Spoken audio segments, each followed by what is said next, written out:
नमस्कार. 28 नोव्हेंबर 1890 या दिवशी महात्मा ज्योतिबा फुले यांचा मृत्यू झाला.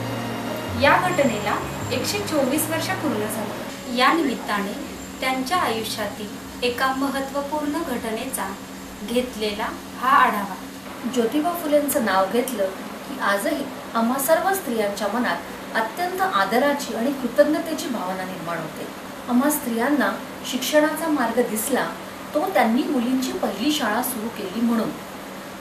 या शाळेत सुरुवातीला 6 मुली होत्या, पण या मुली शाळेत याव्यात म्हणून, टिकाव्यात म्हणून आणि शाळा ही सुरू राहावी म्हणून ज्योतिबांना काय काय सहन करावं लागलं.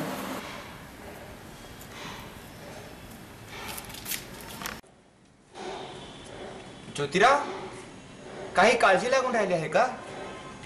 अस्वस्थ दिसताय. काय सांगू सदाशिवराव तुम्हाला, ह्या पुण्यातल्या सनातनी ब्राह्मणांनी शाळेच्या पंतोजींना पळवून लावलं बघा. हो, काय सांगताय काय? म्हणजे मुलींच्या शाळेच्या पंतोजींना? हो ना, फुल्यांच्या शाळेत शिक्षक म्हणून जाल तर तुमच्यावर बहिष्कार टाकू असं त्यांना धमकावलंय. आता ते काही परत येणार नाही. नाहीतरी स्त्रिया शिकाव्यात, शाणे व्हाव्यात असे पुण्यातल्या कर्मठ सनातन्यांना वाटतच नाही.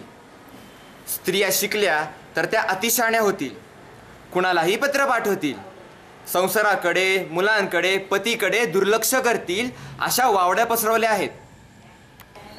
सदाशिवराव, तुम्ही तर जाणताच की मी प्रथमपासूनच स्त्री शिक्षणाचा पुरस्कर्ता आहे.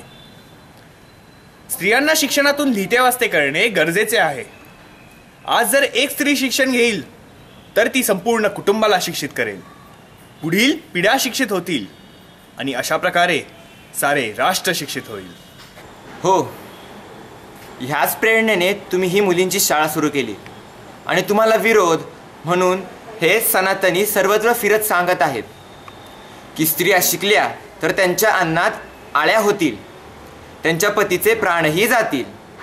एवढ्या विरोधात सुद्धा 6 मुली शाळेला यायला तयार झाल्या आणि आता पंतोजीच नाहीत. खरंच मोठाच पेच निर्माण झालाय. मी पानं घेते जेवायला, आधी जेवून घ्या. शाळेत विद्यार्थिनी तर यायला लागल्या, पण त्यांना शिकवायला तर शिक्षकच नव्हते. आधीच्या शिक्षकांना बहिष्कार घालू या भीतीने लोकांनी पळवून लावलं आणि दुसरं कोणी यायला तयार नव्हतं. मग आता शाळा पुढे चालू ठेवायची कशी हा नवीनच प्रश्न ज्योतिबांना पडला. खूप विचार करून त्यांनीच यावर उत्तर शोधलं आणि मग, सावित्री, चल माझ्यासोबत. कुठं? मुलींच्या शाळेत. आणि काय करायचं? मुलींना 4 पुस्तकं वाचून दाखवायची, अक्षरे काढून दाखवायची. म्हणजे शिकवायचं म्हणा की. नाही बा. का? तुला येतं ना लिहिता वाचता? हा, पण शिकवायला नाही येणार. आणि आजवर कधी घराबाहेर पडली नाही मी. शाळेत कशी शिकवू? आत्ता कुठं मला लिहायला वाचायला यायला लागले. मला कसं जमन पंतोजीवानी शिकवायला? पंतोजींना पळवून लावलं म्हणत होता. माझ्यासारख्या बाई माणसाला घराबाहेर तरी पडून देतील का? सावित्रीबाईंची भीती रास्तच होती, पण खूप विचार करून ज्योतिबांनी सावित्रीबाईंचं नाव ठरवलं. कारण सावित्रीबाई ह्या ज्योतिबांच्या पहिल्या विद्यार्थी. ज्योतिबांनी त्यांना अगदी हाताला धरून लिहायला वाचायला शिकवलं. त्यांची अभ्यासातली प्रगती, रुची, आवड हे सगळं लक्षात घेता ही नवी जबाबदारी त्या उत्तमरित्या पार पाडतील असा विश्वास ज्योतिबांना.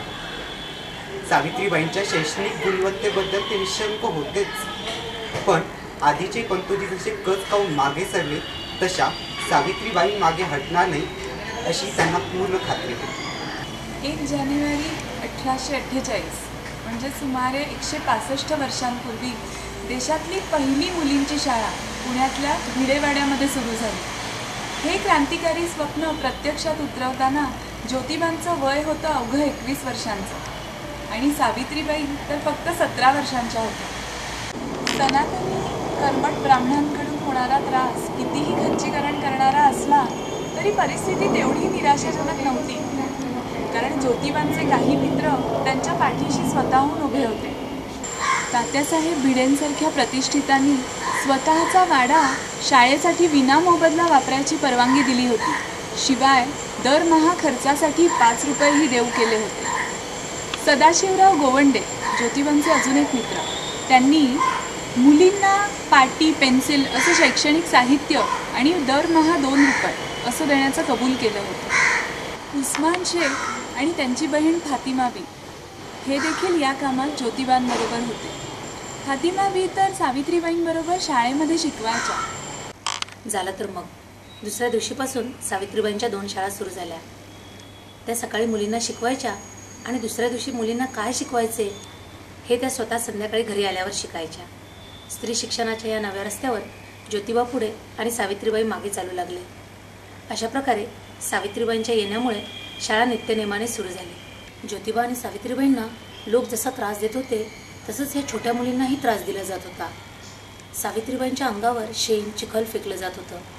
तसंच या छोट्या मुलींना घाबरवण्यासाठी लोक त्यांच्या अंगावर पाली, झुरळं टाकत होते. तसंच कोणाला कळू नये म्हणून त्या मुलींना पोत्यात घालून शाळेत आणलं जात होतं. या अथक प्रयत्नामुळेच वर्षभरात मुलींची संख्या 6 वरून 25 वर गेली. लोकांचा राग कमी झाला नसला तरी आता रागाची जागा कुतूहलाने घेतली होती. म्हणूनच ज्या वेळेस या मुलींची परीक्षा घेतली गेली तेव्हा फक्त ही परीक्षा पाहण्याकरताच पुणे आणि आजूबाजूच्या परिसरातील 2000 पेक्षा जास्त लोकांनी त्या ठिकाणी गर्दी केली होती. फक्त स्त्री शिक्षणच नव्हे तर समाजातल्या त्यावेळच्या वेगवेगळ्या प्रश्नांवर ज्योतिबांनी आपल्या लेखातनं आणि अखंडांमधून मत व्यक्त केलं. अखंड म्हणजे अभंगाच्या धर्तीवर ज्योतिबांनी लिहिलेली काव्य. स्त्री पुरुष सर्व कष्टकरी व्हावे, कुटुंब पोसावे आनंदाने, नित्य मुली मुला शाळेत घालावे,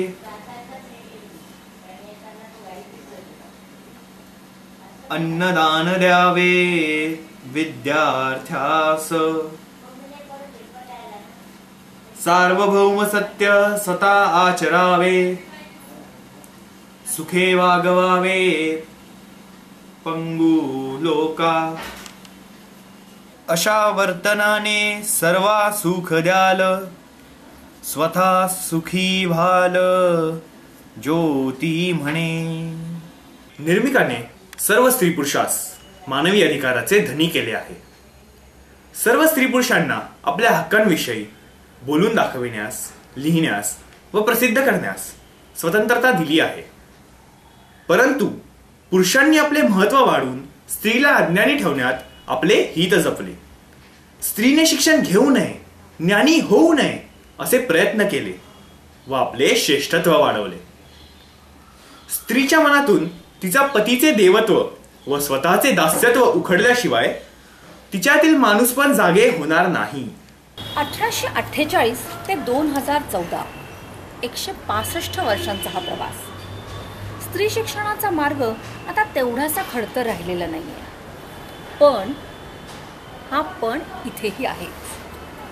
आजही आपल्या समाजातल्या मुलींची शाळा त्यांच्या मनाविरुद्ध बंद करून त्यांना घरी बसवलं जातं जबरदस्ती. मुलींची शाळा बंद होण्यामागे 2 कारणं आहेत. एक म्हणजे त्या मुलींचं लहान वयात होणारं लग्न आणि दुसरं या मुलींची होणारी छेडछाड.